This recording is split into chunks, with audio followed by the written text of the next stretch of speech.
So, welcome to Sail LT. Today, we're starting a new series, and I'm calling it Dark Horses because there are people in the fleet that are up and coming, or up and come, I should say, who people know very little about. So, today, the first interview is with West Australian Craig Bell.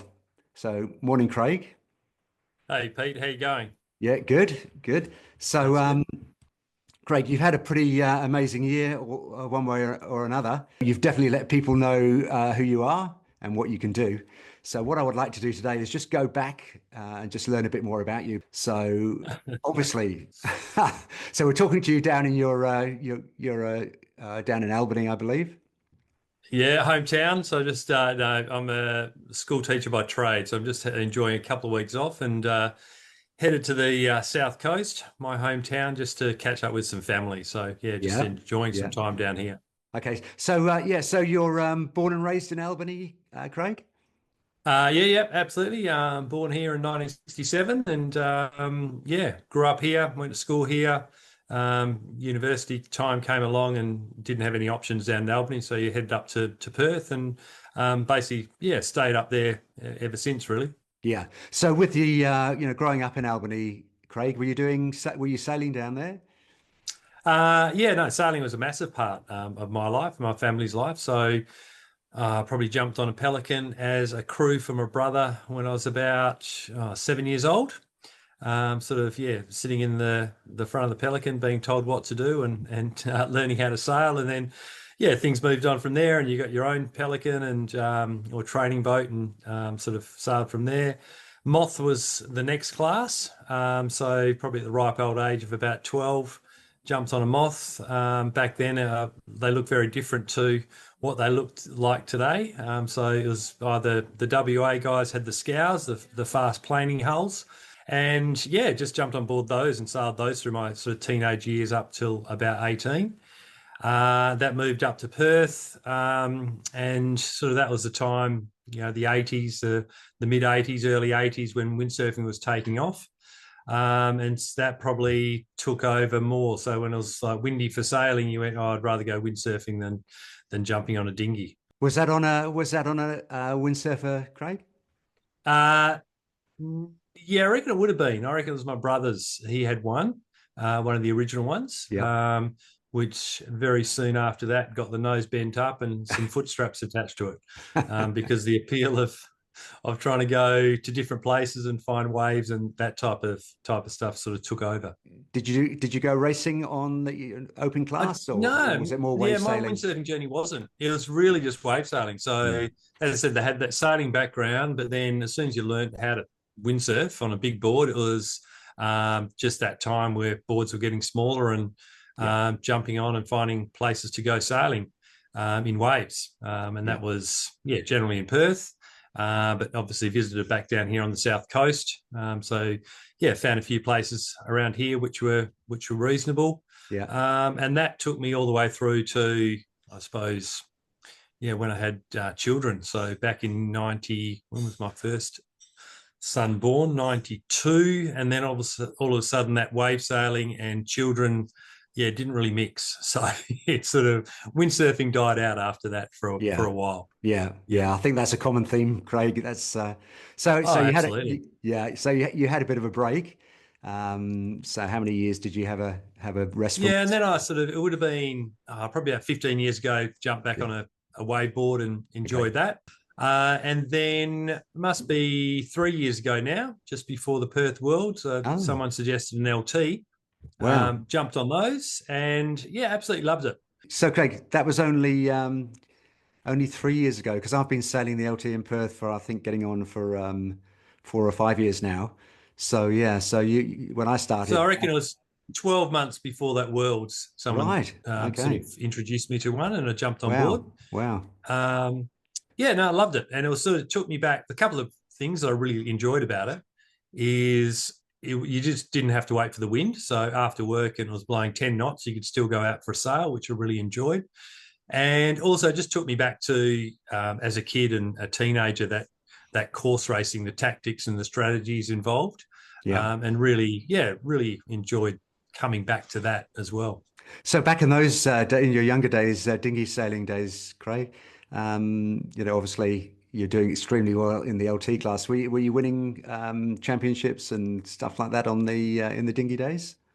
Yeah, well, moths, we used to travel a fair bit, national championships, those types of things. So in that well, the junior level up to 18, yeah, I was doing reasonably well in the moth class. Okay, so going back 3 years, you're back on the LT, um, Yep, sailing out of Mount Space Sailing Club, yep. and just joining in the club racing on the Sundays. Yeah, and that was just nothing. Getting a chance to connect with the club and yeah, meet new people and Yeah, get out there and just enjoy that camaraderie sure. was really enjoyable as well. Yeah. We're coming closer to the Worlds now, Craig. So obviously the Worlds in Perth were a huge event for us here. Um, Yeah, and look, you're racing in the super heavyweight class. So I guess really right up your street with the howling sea breezes that we get over here. So yeah. much training leading into that. Yeah, no, I was getting out at least a couple of times a week. And yeah, just it was sort of that time where, as I said, it was about 12 months beforehand I got into them. And you just notice, even though you've windsurfed before and that muscle memory's there, just getting out in the water, just seeing those improvements each time you went, just the really small things that you do on an LT that make you go faster. So, yeah, there was a fair bit of sailing beforehand. But never a chore. It was just really enjoyed jumping on that board and going sailing. So Yeah. that was the enjoyable part of it. Yeah. So then, so at the Worlds, so you're a complete unknown, obviously, to everybody in the class, apart from us here in Perth. So talk me through what happened at the Worlds. Yeah, I suppose I surprised myself a little bit in terms of results. Yeah, I was sort of sitting behind Scotty McKercher and Matty Whitnell. So generally, I was sort of ending up in that third place, which I was, yeah, really quite happy with because I had, yeah, really no idea in terms of, yeah, where you'd sit in the fleet.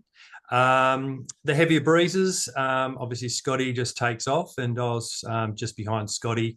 Matty Whitnell sort of dropped back down to sort of that third in the heavier breezes, but he was obviously much faster in the lighter breezes, probably from the conditions that they get over east as well. Yeah. So yeah, no, I really enjoyed that racing with those guys and just seeing where you fitted in the fleet. So you actually got a podium position in that in the World Championships. In the super heavies, yes, I end up third in the super heavies. So yeah, pretty stoked with that. Yeah, yeah, I can imagine. That's a Yeah, really fantastic enjoyed. result. Yeah, fantastic. Yeah. Okay, so one of the things that we know about you, Craig, is that we know you're rocket, go like a rocket in the stronger winds, but it's just your performance in lighter winds, which I think everybody's Yeah. I mean, we just can't believe how well you go in those lighter winds. So you've obviously, worked pretty hard on that. It's yeah, so I think it's a really easy thing to do for older or heavier people, like the super heavies, to go, oh, I'm just not into the light stuff and not sailing the light stuff. You often hear that, "Oh, I'm not going to go out if it's below 15 knots." But I think for heavier guys, it's actually really important to actually, I suppose, develop that technique and just practice in those conditions to, yeah, figure out how you can go faster in the areas where you're at a disadvantage, obviously, Yeah, with the lighter guys. I think in WA we're just super lucky to be able to sail with the caliber of fleet that we have. So I think that actually makes you work harder as a heavy guy as well. So when you're trying to keep up with a Tim Goulet or a Mike Galvin or a Jay Wild or a Tina Harrison or a Michael Kildoff, you're having to work pretty hard. So I suppose that's in terms of technique, but also, yeah, fitness as well. Yeah, pumping and just yeah. trying to improve that fitness to make those little differences that you can, yeah, improve overall. Yeah. So looking at your style there in the lighter winds, Craig, it's got quite a distinctive style, and we see you trying different things. Like maybe holding the mast with your front hand rather than the boom, and crouching, swinging off the harness lines in the lighter winds. So, Yeah. have you come up to a sort of definitive style now that you're comfortable with? Yeah, I think so. Don't ask me the theory behind it. Okay, so let's get a bit more up to date. So let's come on to the 2025 Windsurfer Nationals up in Lake Yeah, Macquarie in New South Wales. So look, I didn't go, but I did get a call from Nick Bez through the championship saying, "Look, Pete, you've just it's a shame you're not here because it is utter West Australian domination at this event." And I think there's a few people that not many people were that familiar with you, Craig, and Michael Kilduff, obviously. Galvo, people know him, but he's pretty shy. yeah, Pretty keeps himself to himself, Galvo. yeah, But it was an absolutely incredible result for West Australia, um, winning the lightweight course racing, the heavyweight course racing, and the super heavy course racing. Obviously, pretty amazing. I think you also won the super heavy slalom. yeah. So now you didn't just win the super heavies, did you, Craig? Tell me about your results in that. No, that surprised me. Yeah, all the WA guys did extremely well over there. It was just really nice to see. So yeah, in the super heavies, just had a win in every course race, which yeah surprised me a little bit. But then I look at from where I was at the Worlds to now, I think it's easy to learn how to go fast upwind on an LT, but it's actually going fast downwind that is makes a massive difference in terms of course racing. No need to be modest, Craig. 8 straight wins. Eight. That's remarkable. Uh, Fantastic. yeah. So no, as I said, I was surprised. 8 straight wins in the course racing, winning the slalom. So you're Yeah. shaping up pretty well overall there, Craig. And then the marathon. Yeah. So the marathon, that was a cracking event. It was really good breeze. It was howling, which was I was really looking forward to. So was Galvo, and probably all the WA crew, Gordo and Kelvin, and all of them were looking forward to a really strong breeze. So no, we had a good first leg, and then there's a little bit of confusion at the top mark in terms of where the next mark was, but that's just all part of it. We didn't go the right way, but it was pretty. I think that was probably the highlight of my regatta. Actually, sailing up that with Galvo, myself, and then getting to the top mark. Four boats around the top mark. Three were WA. So, Oh, fantastic. Galvo, myself, Kelvin, Yeah. and Mike Lancy as well. So, Wow. obviously, yeah, headed to the wrong mark. So you had to do a little bit of catch up after that. Yeah, yeah.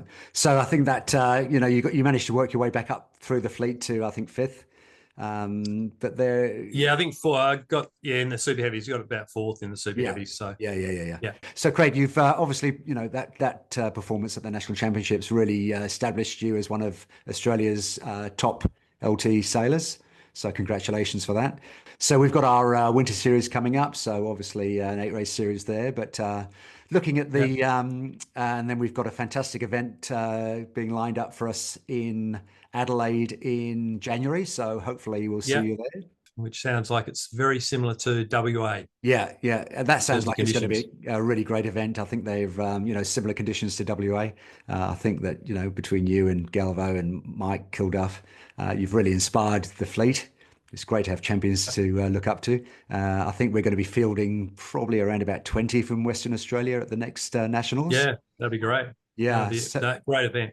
yeah, no, that's going to be fun. So I think the challenge there is not just to be to win each division, it's to actually maybe get another couple of podiums in each division as well, which I think, as you've You're mentioned not it, very competitive, are you, Pete Holden? as you've mentioned earlier, we've got a really tremendous depth of talent in the fleet, and Yeah, when we get Scotty and Jay and Tim along, look out, we're coming. yeah, yeah. Enjoy sailing with all of those guys in Yeah, WA. I think we've got a really, as I said, high quality fleet, but also just a group of people that are willing to, share and get everyone going faster, yeah. which is just, credit to everyone.